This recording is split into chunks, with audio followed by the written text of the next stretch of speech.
Welcome back, everyone, to another recap here of DFN number 18 of EU, and it's our money match, our championship match with Virtus Pro up against OneWin. Now, this specific matchup had a lot of history behind them, considering OneWin won last week up against Virtus Pro in a very unexpected fashion. Not to mention, they met up again in a best-of-5 for the OneWin Bombshell Vol.4. Obviously, VP did win out in that 3-2, but it was very difficult for that match to be concluded. And now for VP, it was a chance to reclaim their throne once again here at DFN. It looks like VP has carried over their bans from the last time they played against OneWin in the OneWin Bombshell just a few days prior. And it also seems they came back to the table with a plan to stop OneWin by using Viscous. Michaelis and Listic were able to keep the same pace and dominate the lane that we saw in the Challenger match as they trade 2 for 1. The jungle value you could get is more if you get the enemy's middle tower down. And then additionally, we get that trade coming through, and that's Michaelis on a good start. No one's ever said that VP lacked confidence, as Obikim continues to plow in mid, while Listic and Michaelis do the same on the left side of the map. Right now. And speaking of which, this Mo from Obikim has been indomitable, just is so difficult to take down. Gets some extra damage on the tower as Rocket makes an escape.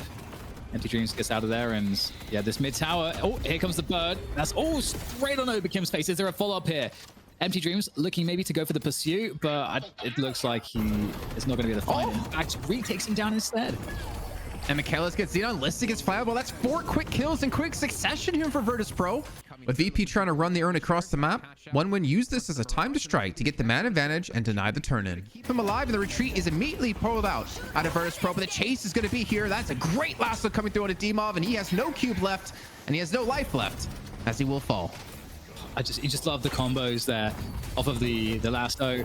Speaking of which, though, no lasso available. Listic there with a big fist in Holiday's face. Disengage as the battle rages on, and it looks like VP are in a little bit of trouble here. With those kills, OneWin pick up the urn, but Listic gets there in time to deny the turn-in as all hell breaks loose. I don't know if the turn-in will eventually go through, and you can see, there we go, Listic on the charge through.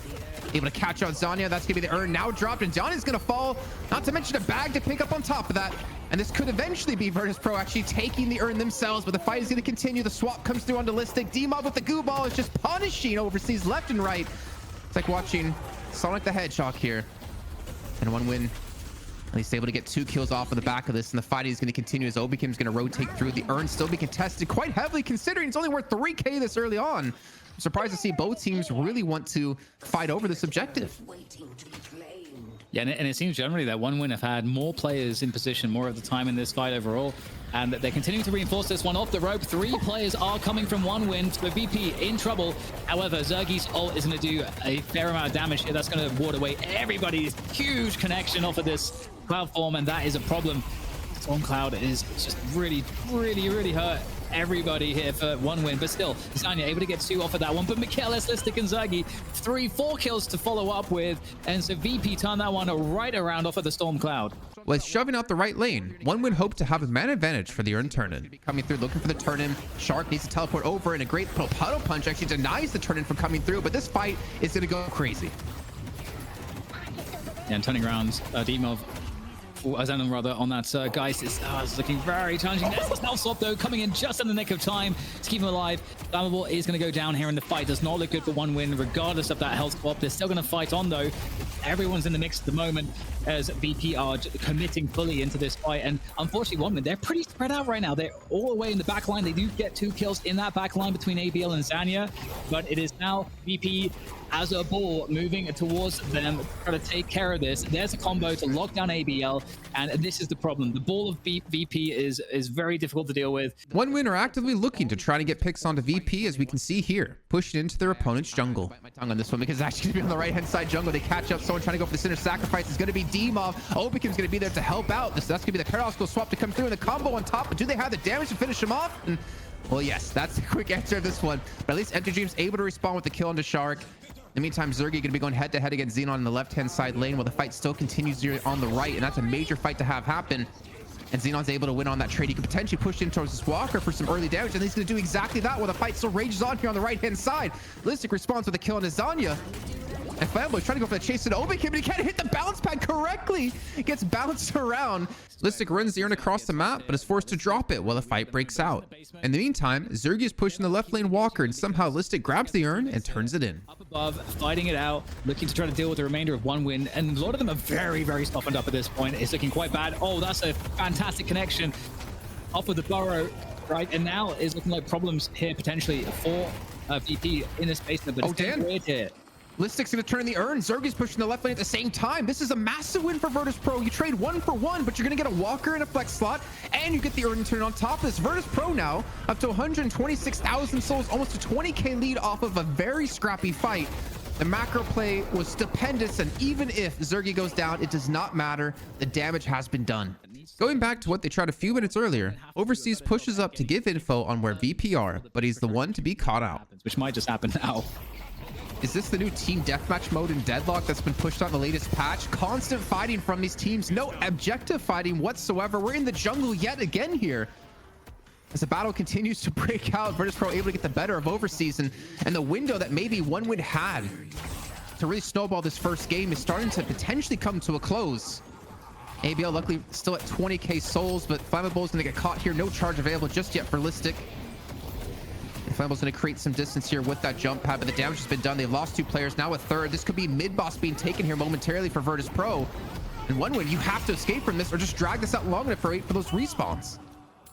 Reju picked up, and the plow is set at its sights on the base of OneWin. He's pretty farmed on the Mo Grill. Like, he's relevant in the whole team fight, and it's honestly starting to get to be a problem. We got Phantom Strike now for Abrams, so the pickoff threat is really massive from Virtus Pro. Of Dmov, of Obi Kim, and Mikhail S. Shark. 30,000 souls has kind of gone under the radar, but that's mostly been due to the fact that he's been stopping these split pushes that have come through, giving him an entire lane for free, and no one can 1v1 him anymore. Zanya immediately falls, and so does the rest of OneWin. Listic, yeah, he'll go down for Virtus Pro's side, but he has the Rejuvenator, so he's not too worried as the second walk of the game will be taken, and ABL is just trying to escape for his life, but he has no chance, and Virtus Pro are going to crack open the base of OneWin here. VP had just gotten too far ahead. Shriek was able to 1v1 anyone with the 40k lead, and the first match goes the way of the plow. The game here, Dan. Yeah, it's like looking like it's going to finish very similarly to the previous game, which was felt very stompy. This was pretty close, but then it just got to a certain point, and once again, VP, they just don't look back.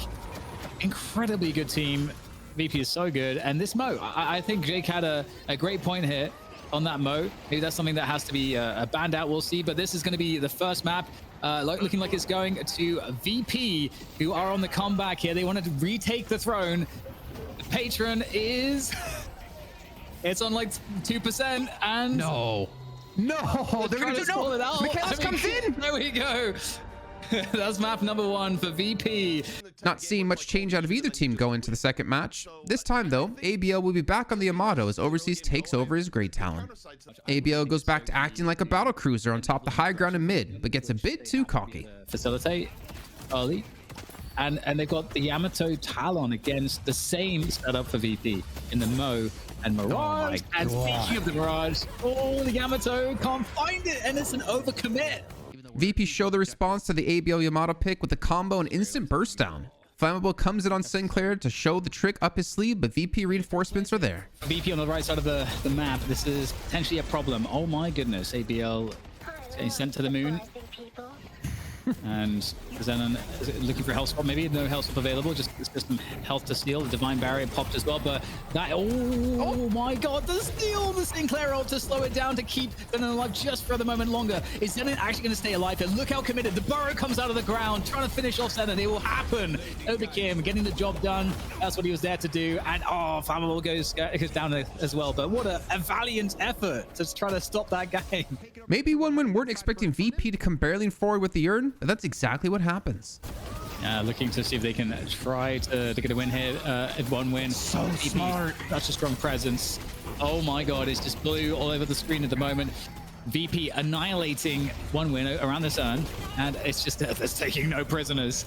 ABL is just really being focused in these fights by VP, preventing him from doing almost anything. OneWin look for the first flex slot on the right side of the lane, and they get it, but at what cost? How many players of VP going to be here though? And he will quickly be cleaned up. I mean, OneWin are still looking for their flex slot. We're 15 minutes in, they only have 1 Guardian down, and VP's able to reinforce this right-hand side, but eventually it will fall. The combo comes in. onto Obikim. And now his combo comes through, but that's gonna be the Hex to land as well. And he's running with the combo player. I don't know what's going on here, that interaction. John is forced to enter the shadows and look to escape, but he will just get sent back to base. Movement there from overseas. You get 3 players alive if a 1 win, looking to potentially do something here, but they're just, I mean, escaping is really the only choice at this point, but not on the table. Overseas takes down Listic at the very least. Listic is the juggernaut, and that's no easy feat, but there are still 4 players left alive here for VP. ABO get taken out, and these are just, I mean, these are just terrible fights. VP set off to do mid-boss and secure it, taking out Flammable and Empty Dreams who try to contest, but it continues to get worse as they're able to turn in the urn and get more kills. Enemy territory. Why not? Oh my God. 4 kills. The urn on top of this. ABL can't do anything by himself, and Overseas just being picked out of the sky by a giant booger. Finally, 1 win are able to get an advantageous fight while being down 40k, but the 3 kills they got doesn't stop VP from taking the left lane base Guardians for 1 win. With the combo as well, it's not really possible for ABL to do much. Decisive Slam going to be used out of Flammable here as he steals it away from Listic. And there's the QB we were just talking about, not to mention the trap on top of it to curse them out to prevent them from shooting. And maybe, just maybe, 1 win might have the chance to get back in this game here as they do finally have the man advantage. Overseas, your team needs you. They're still fighting on the right-hand side, looking to push back in towards mid lane. And ABL Zanya looking to chime in to get 2 kills apiece. ABL eventually going to be shut down here, but that is the best fight we've seen out of 1 win since this game started. The problem is they're losing their base Guardians all while this is happening. Demoff is on a 12 kill streak on the Viscous. That's kind of outrageous. Oh, finishing it off with the Storm Cloud. Oh my God. Yo. Oh, no. Don't go into the base. Don't BM that hard. Okay, whenever VP has gotten an advantage, they just haven't let go on any of the 3 maps we've seen them play today. It's outrageous. With the rejuve, VP immediately reinforced their push on the base, and they claimed their title as DFN champions. I don't think Virtus Pro want to give this up. I think they're going to stick around here to lock this one down and take what's rightfully theirs at the throne here in DFN. Yeah, I agree completely. They still have 3 rejuves online, so they're in a great position to just keep looking for these frags. They're ahead enough on items, so this is a problem for VP. They've got to just mount a defense here. Or rather, sorry, for 1 win, they've got to mount a defense here, and it's not looking very successful so far. So try to say my in comes another bird. That's gonna be good for 2 kills this stick. So with that, they're gonna be in the pit. They're gonna finish it right here. Virtus Pro looking to close out this series in a very fast 2-0 fashion. The Patron down to about 25% HP, and you can see 1 win trying to do anything they possibly can. The Affliction coming through, trying to deny, but Obikim is just punching away, and the Patron will fall, and Virtus Pro will claim the title once again as Kings of EU here in the Deadlock Fight Night number 18, presented by Intel. I think it's safe to say Virtus Pro definitely learned a lot from their loss last week, and of course learned a lot when it came to their best of 5 in the 1 win Bombshell, completely obliterating 1 win here yet again. And if you guys missed on the interview with Listic, it seems like they figured out exactly what 1 win are doing correctly and were able to counter it this time. But could they maintain it going into next week? Well, there's only one way to find out: by subscribing here to Locked In, leaving a like on the video, and of course tune in next time for our DFN recap.